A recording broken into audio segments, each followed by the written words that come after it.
നമ്മളിപ്പോൾ കാണുന്നത് ഇവിടെ ഈ ഉരുൾപൊട്ടൽ ഉണ്ടായതിന്റെ ഡെഡ് എൻഡിൽ നിന്ന് കൂടുതൽ മൃതദേഹം കണ്ടെത്തുകയാണ്.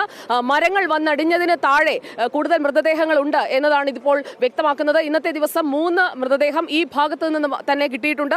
ഇപ്പോൾ സൈന്യത്തിന്റെ നേതൃത്വത്തിൽ രക്ഷാപ്രവർത്തനം ഇവിടെ തുടരുകയാണ്. 3ാമത്തെ മൃതദേഹമാണ് ഇപ്പോൾ ഈ കഴിഞ്ഞ 1 മണിക്കൂറിനിടയിൽ ഇവിടെ നിന്ന് കിട്ടിയത്. ഒപ്പം തന്നെ ഒരു ശരീരഭാഗവും ഇവിടെ നിന്ന് കണ്ടെത്തിയിട്ടുണ്ട്. വളരെ ശ്രമകരമായ ഒരു രക്ഷാ ദൗത്യമാണ്. കാരണം ഈ ഭാഗത്ത് വലിയ മരങ്ങളാണ് വന്നടിഞ്ഞിരിക്കുന്നത്. അത് യന്ത്രങ്ങൾ ഉപയോഗിച്ചുകൊണ്ട് കോരി മാറ്റുമ്പോൾ അതിനടിയിൽപ്പെട്ട മനുഷ്യരെ നമുക്ക് കാണാൻ കഴിയും. വലിയ ദുർഘടം പിടിച്ച ഒരു സാഹചര്യം തന്നെയാണ് നമുക്കിവിടെയുള്ളത്. ഇവിടേക്ക് രക്ഷാപ്രവർത്തകർക്ക് ആദ്യഘട്ടത്തിൽ എത്തിച്ചേരാൻ കഴിഞ്ഞപ്പോൾ അവർക്ക് ആദ്യ സമയത്ത് തന്നെ ഇതിന് മുകളിലായി കിടന്നിരുന്ന മൃതദേഹങ്ങളാണ് എടുത്തു മാറ്റാൻ കഴിഞ്ഞത്. അത് നമ്മൾ ദൃശ്യങ്ങളിൽ കണ്ടതുമാണ്. അപ്പോൾ ആദ്യത്തെ ദിവസം 36 മൃതദേഹങ്ങൾ കിട്ടുന്നു. അതിനുശേഷം വീണ്ടും 15 മൃതദേഹം കൂടി ഈ ഭാഗത്ത് നിന്ന് കിട്ടുന്ന സാഹചര്യമാണ് നമ്മൾ കണ്ടത്. നോക്കൂ, ഇവിടെ ഇപ്പോൾ 6 മണ്ണുമാന്തി യന്ത്രങ്ങൾ ഉപയോഗിച്ചുകൊണ്ടാണ് ഇവിടെ നിന്ന് തടിക്കഷ്ണങ്ങളൊക്കെ എടുത്ത് കോരി മാറ്റുന്നത്. അത് മാറ്റുന്നതിനിടയിൽ നിന്നാണ് മനുഷ്യരുടെ ശരീരഭാഗങ്ങൾ കിട്ടിക്കൊണ്ടിരിക്കുന്നത്. വലിയ ദുർഘടമായ ഒരു ഭാഗമായി ഇത് മാറിക്കഴിഞ്ഞിരിക്കുകയാണ്. പരിസരത്തുള്ള വീടുകളിലുള്ള ആളുകൾക്കൊന്നും ആളപായം ഉണ്ടായിട്ടില്ല. എന്നാൽ ഇതിന്റെ കൂടുതൽ വിവരങ്ങളിലേക്ക് നമുക്ക് വരാം. ആർമിയുടെ ഒരു രക്ഷാപ്രവർത്തനം കഴിഞ്ഞ 2 ദിവസമായി ഇവിടെ നടക്കുകയായിരുന്നു. കേണൽ രോഹിത് ആണ് ഇവിടെ ഈ റെസ്ക്യൂ ഓപ്പറേഷൻസിന് നേതൃത്വം കൊടുക്കുന്നത്. Colonel Rohit, how many bodies have been recovered by the time now? Till date and till time on this particular location, we have recovered 3 bodies and 1 body part. The boys are deployed since morning 0630 hours. At present, there are many are feared trapped under this debris. Yes, yesterday we carried out recce of this area. We had spoken to the civil administration, also to the locals here. So we fear more bodies to be here. Yesterday some bodies were recovered by the other army column, and we fear that more bodies are likely to be at this particular location. So many wood logs are here. All the wood logs from the other part, it has been accumulated here. Yes. So that's why we feel that under these logs, yesterday we were not in possession of these earth movers. So today, with the help of these, and we have got army sniffer dogs also. So with the help of them, we are able to recover these bodies. Okay, thank you sir. Colonel Rohit ആണ് നമുക്കൊപ്പം ചേർന്നത്. ഇവിടെ രക്ഷാപ്രവർത്തനം തുടരുമ്പോൾ കൂടുതൽ മൃതദേഹം ഈ ഭാഗത്ത് നിന്ന് കണ്ടെത്തുന്നതാണ് നമുക്ക് ദൃശ്യങ്ങളിൽ കാണാൻ കഴിയുന്നത്. ഇപ്പോൾ 3 മൃതദേഹങ്ങൾ ഇവിടെ നിന്ന് കിട്ടിക്കഴിഞ്ഞു. ഇനി എത്ര പേർ ഇതിനടിയിൽ ഉണ്ടാകുമെന്നറിയില്ല. നമ്മൾ ചവിട്ടി നിൽക്കുന്നതിനടിയിലേക്കൊക്കെ ഒരുപക്ഷെ മനുഷ്യർ വന്ന് അടിഞ്ഞിട്ടുണ്ടാകും. ഇവിടെ മുഴുവൻ ഈ മരങ്ങൾ, വലിയ തടികളൊക്കെ വന്ന് ഒഴുകിയ, അതായത് മലമുകളിൽ ഉണ്ടായിരുന്ന വലിയ തടികൾ വന്ന് അടിഞ്ഞിരിക്കുന്ന ഭാഗമാണിതെന്ന് മനസ്സിലാക്കണം. അതോടൊപ്പം തന്നെ മുറിച്ചിട്ട തടികൾ ഒഴുകി വന്നിട്ടുണ്ട്. അതെല്ലാം അടിഞ്ഞുകൂടിയിരിക്കുന്ന ഡെഡ് എൻഡാണിത്.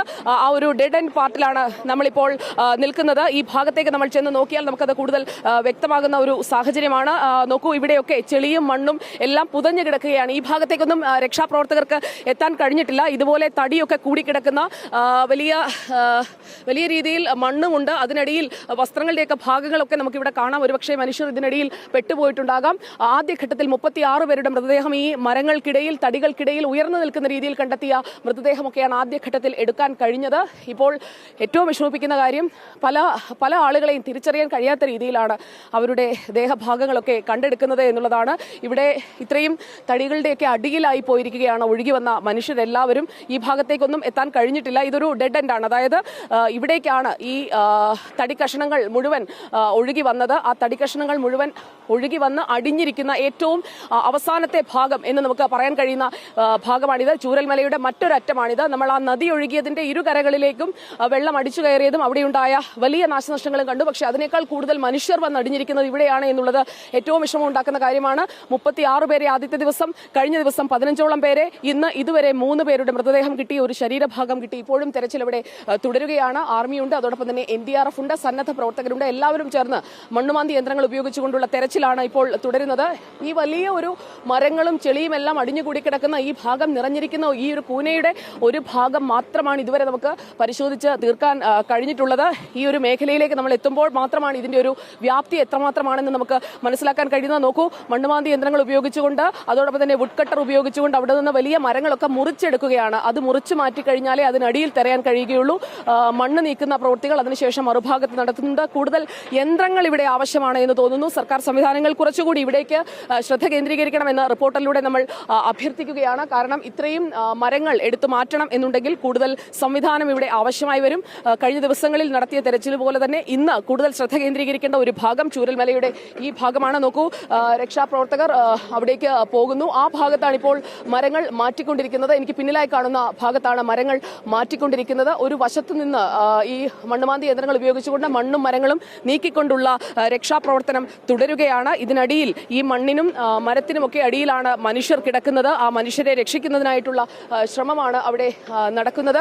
അവിടെ ഇപ്പോൾ കൂടുതൽ പേർ കുടുങ്ങിക്കിടക്കുന്നുണ്ട്, അല്ലെങ്കിൽ കൂടുതൽ പേരുടെ മൃതദേഹമുണ്ട് എന്നത് തന്നെയാണ് ഇപ്പോൾ ആർമിയും എത്തിയിരിക്കുന്ന നിഗമനം. ചൂരൽമലയിൽ നിന്നുള്ള ദൃശ്യങ്ങളാണ് പ്രേക്ഷകർ കണ്ടുകൊണ്ടിരിക്കുന്നത്. നോക്കൂ, ഞാനിപ്പോൾ നിൽക്കുന്ന ഈ ഭാഗത്ത് ഇവിടേക്ക് നോക്കാം. നമ്മുടെ വീഡിയോ ജേർണലിസ്റ്റ് ബെഞ്ചത്ത് ഇപ്പോൾ ദൃശ്യങ്ങൾ വ്യക്തമാണെന്ന് ഞാൻ കരുതുന്നു. ഇപ്പോൾ ഈ എക്സ്കവേറ്റർ ഉപയോഗിച്ചുകൊണ്ട് ഇവിടെ മണ്ണ് നീക്കുന്ന ഭാഗം, അതിനടിയിൽ വീടിന്റെ ഭാഗങ്ങളൊക്കെ എനിക്കിപ്പോൾ കാണാൻ കഴിയുന്നുണ്ട്. വീടിന്റെ ഭാഗങ്ങളൊക്കെയുള്ള ഭാഗത്താണ് ഞാനിപ്പോൾ നിൽക്കുന്നത്. ആ ഭാഗത്താണ് ഞാനിപ്പോൾ നിൽക്കുന്നത്. അവിടെയാണ് ഇപ്പോൾ ഈ തെരച്ചിൽ നടക്കുന്നത്. അവിടെ കുഴിയെടുത്ത ഭാഗത്തു നിന്ന് നേരത്തെ മൃതദേഹം കിട്ടിയിരുന്നു. ഇനി ഈ ഭാഗത്തേക്ക് തെരച്ചിൽ വരേണ്ടതുണ്ട്. ഇങ്ങനെയുള്ള വളരെ ശ്രമകരമായ ഒരു ദൗത്യമാണ് ഇപ്പോൾ ആർമിയുടെ നേതൃത്വത്തിൽ ഇവിടെ നടന്നുകൊണ്ടിരിക്കുന്നത്. ഇത് പുതിയ വില്ലേജ് എന്നാണ് ഈ സ്ഥലത്തിന്റെ പേര്. പുതിയ വില്ലേജിൽ നിന്ന് വീഡിയോ ജേർണലിസ്റ്റ് ബെഞ്ചിത് പി ഗോപാലിനൊപ്പം reporter Sujaya Parvathi in reporter.